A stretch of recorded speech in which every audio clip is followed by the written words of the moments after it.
It is a recognition that there's a part of me that is growing more consciously by claiming my link to the tradition. Because we don't discover ourselves by ourselves without anchors and supports and clues. And, it's like the spokes of an umbrella. You have to build those spokes for the whole umbrella to unfold. And I still remember having met this famous Jungian therapist and author, Clarissa Pinkola Estes. And so she and I were keynote speakers at a women's wellness symposium in Fort Collins about 30 years ago. And she said, there are many willing who can replace you as a chemistry teacher, but there is nobody who can replace you as a holder of the Indian spiritual wisdom. You come from a rich lineage and you crossed an ocean and brought it with you. And I'm curious about how you did that, how you kept that alive in a meaningful way. And then the other part of the question is for someone who longs to connect, who doesn't have such a rich connection. What are the ways, what are the access points to doing that in your experience? Well, my connection stayed strong because I was already groomed at home before I left, even from my teenage years, to be a beacon of Indian spiritual wisdom. Because the Theosophical Society, which was, part of my family background for 2 generations, it was like that. The elders prepared the next generation. And so I was really consciously educated by t- t- 2 grandparents, all male. It was my mother's father and his elder brother. So the oldest granduncle was my Sanskrit teacher and my teacher of the Vedas, and then so was my grandfather for yoga and chanting and mantras, and then my parents. My father was a giant spiritual teacher for 60 years, and my mother, like me, was a chemistry professor, but also a spiritual teacher. And so the music came from her, the training for uh, South Indian classical music, devotional music. And then from her and her sisters and her brother and my grandfather, we got the kirtan, the bhajan, and the mantra, which is what we did as a family when we got together. So there was a strong family tradition and a conscious passing on of the lineage. So I became a willing ambassador. It was a very conscious and liberating and exuberant decision always. It was that this is meant to be. This is what I'm supposed to do. So even though I did teach and do some research in chemistry for 20 years, it wasn't. I was always doing this, and then when the invitation came from Naropa in 1998 to really build up the yoga studies program, and so then I jumped. So that professionally I left behind the sciences and came into this full time. So one aspect of answering is that when someone has been groomed and prepared, like I was, then the flow of that ancestral lineage and passing on the transmission, it can be conscious, radiant, and full. So it's full on soul purpose is unfolding. And I would say for people who don't feel prepared is reach out and find such resources, because it's easy now in America to, no matter what tradition people come from, to find teachers in that tradition, and to find, because you need community and you need leadership. Both are essential. And like what you're doing, you have the Lebanese heritage that you have consciously decided many years ago to link to and to seek out the elders and visiting and gathering the resources for you to create these beautiful stories and vignettes. they are not just for an audience, they're also for you. They're for you to establish your own transcultural identity, and and to make that flavor of the tradition that you have inherited strong and conscious within you, while you continue to be a part of American mainstream society. So so you have made those efforts and those connections, and that's exactly what I would uh, suggest to people. They have to first have that hunger. If there's Mm. no hunger in that direction, then there's no point. They might as well be doing other things. There's so many ways we contribute to the fulfillment of our soul journeys, and so they should just be doing some other pathway. Yeah, so we're talking about these tangible ways to connect in terms of, seeking out the cultural connection or learning the stories, but also you're referring to this development of the self, the development of the identity, and I wanna ask you about that. It seems like there's something inside, like, in it's almost like the music of it, Mhm. the the essence of what's happening on the interior when we connect in these more concrete ways outside. Can you say something about that?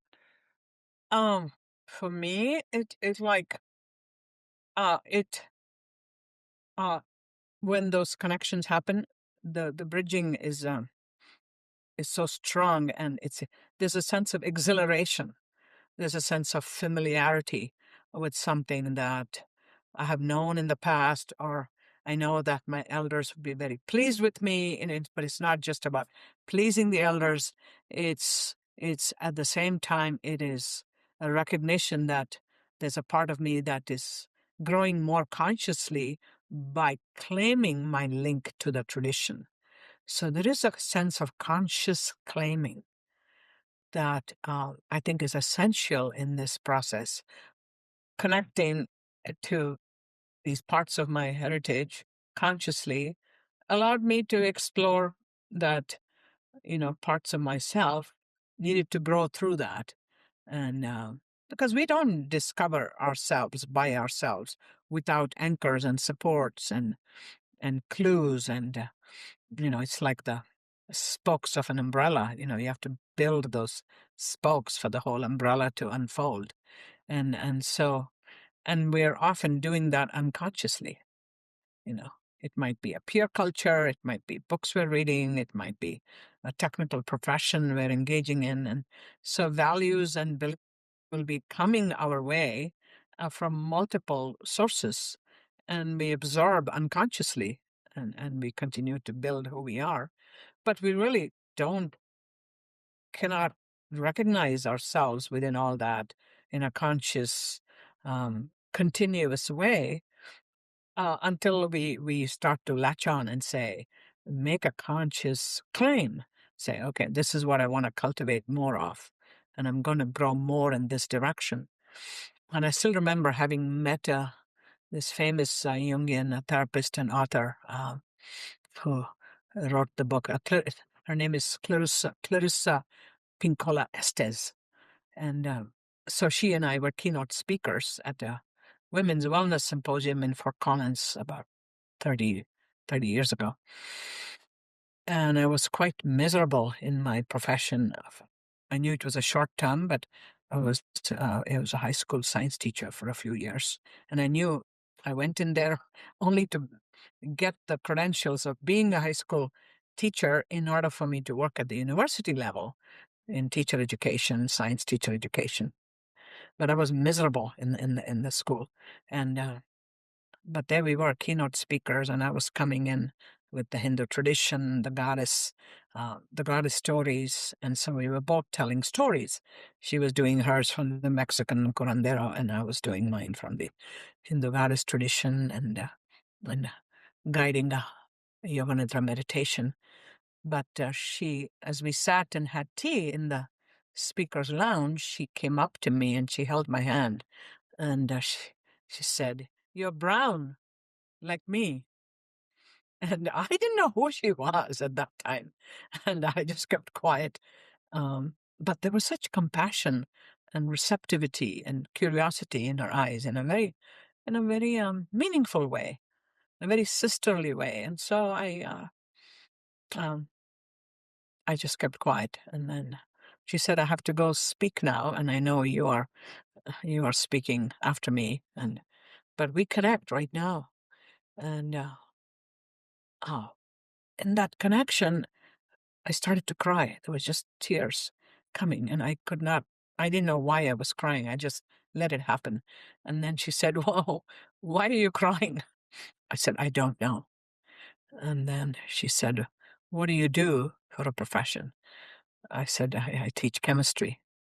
And then she continued to stroke my hand and she said, "There are many willing who can replace you as a chemistry teacher, but there is nobody who can replace you as a holder of the Indian spiritual wisdom. Rise up to that and claim it."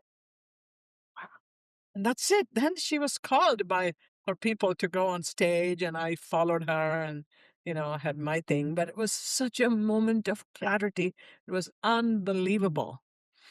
So there is a teacher who came. There was a signal, and that too with the whole Jungian synchronicity thing. And I was very familiar with that concept. And I said, "That is it. She's come to give me a message." And the very next year, I stepped out of the school teaching and was completely in the university. And then 2, 3 years after that, not 2, 3 years, 7, 8 years after that, came the invitation from Naropa. But in the meantime, I had increased my spiritual teaching and my practices. And really, in the next visit to India, really did the most work I could with my elders as well before each person passed on. Um, but she was a key person to help me recognize. Um, oh, yeah, the other thing she said, "Do the work where you are the most indispensable. Do Hmm. the work where you are the most indispensable. Others can teach chemistry." Wow. Yeah. So this is a message I have passed down to hundreds of young people since then. Her teaching to me. The message is strong. And so that is important too, is whoever it is that wants to do this kind of work, they have to recognize that what they're about to embark on is they are doing something indispensable. They're doing something that is so unique to them. That's what you're doing. And there's nobody else doing the work that you're doing. And yet the themes that you have chosen are universal. So, and that is what I consciously then linked to ever since that moment. I love this widened frame on lineage because now you're not just describing the ancestral lineage, but you're actually talking about the flow of the river coming from Clarissa Pinkola Estes and Right. the way that you then are allowing that river to flow through you to all of us. It's not just information. Information can be gathered on the web. There is it's an actual direct transmission, and a transmission includes, a spiritual impact, a universal impact, and goes to the core themes of how we build up the nature of who we are. So that the development of the self, um, that is consciously using the transmission aspect too. Uh, and if it's unconscious, it's still there. But if it's conscious and we can claim it, then whatever parts we can claim can grow even more. And that's when we become empowered to also transmit it. So to receive consciously beyond the information, into the wisdom of something that we know is guiding us, and to see the value of that universally, so that the urge gets established to say, "Oh, this would be useful to so many more people." Mhm. And therefore, I have to say, make this product, or connect with this teacher, or change my profession into this way. or build in these components into what I'm doing. So, we get these other ideas, and we get supported in those projects because it is going beyond the information. It is going into the wisdom of the transmission. So that's what I want to leave with you. Well, I receive that and I feel its impact on my soul. Beautiful. Thank you. Thank you. I love that I'm in deep admiration of your journey, that you have chosen this path.